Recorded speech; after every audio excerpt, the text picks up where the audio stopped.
The expansive Nairobi city that has for years remained a key business hub in the region.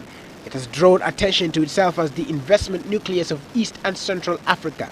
It is said that when the city of Nairobi was created in the early 1900s, the planners had in mind only 500,000 people, a far cry from the 4 million inhabitants of the city today.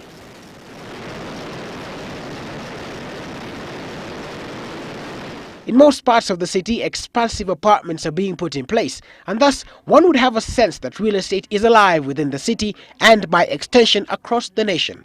However, the statistics are quite the contrary. It is a crisis.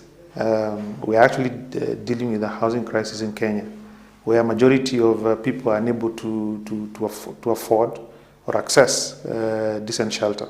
So just where did we go wrong? Reginald Okumu, a consultant and lands economic specialist sitting at the National Housing Corporation Board, says it all goes back to effective government planning and perhaps the lack thereof. We need to plan our cities and our urban areas and actually provide for where residentials will be, commercial areas will be, industrial areas will be, and that actually can guide even investors when they're coming to look for a place to invest. It's not a case of everybody looking for whatever land is available and just converting it. Kenyans all over dream of owning a house, that prime property sitting in plush regions, a place where they can reside in ease and peace and where the problems of the world seem to fade away. However, this dream often proves elusive for some, what with the high prices of housing seen today. But there now seems to be a beacon of hope. It's a project heralded as Africa's benchmark for new age urbanization. It's called Tatu City. It is driven by heavyweights Tatu City Limited and Renaissance Group and is set to cater for 62,000 residents and 23,000 visitors daily. This is the Tatu area land, sitting on about 2,500 acres.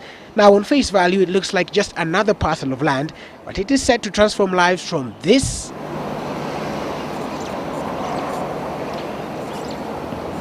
to this. This is what is referred to as a holistic lifestyle city. It is built on a work, live, play concept, complete with residential, retail spaces, commercial, tourism, social facilities, and recreation. Simply, it will be a city within a city. Question is it feasible? So they are feasible, and they've also been able to negotiate probably very good terms with the financiers, and they have in mind the people who would buy them. So they're well thought out. This is just one of what is emerging to be a trend of how the real estate sector will look like tomorrow. However, analysts in the real estate sector believe that such projects are only feasible if and when government works with the private sector. The private sector will not and can never be the primary player in the housing sector.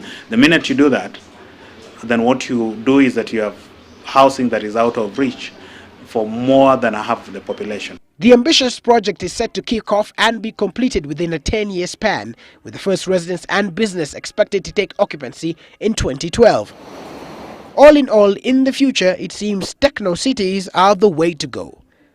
On one hand, we have real estate developers from the private sector. On the other hand, we have a government that is planning out its cities. The common ground is development. Stakeholders and analysts agree that the two must of necessity come together and work as we push this nation towards Vision 2030.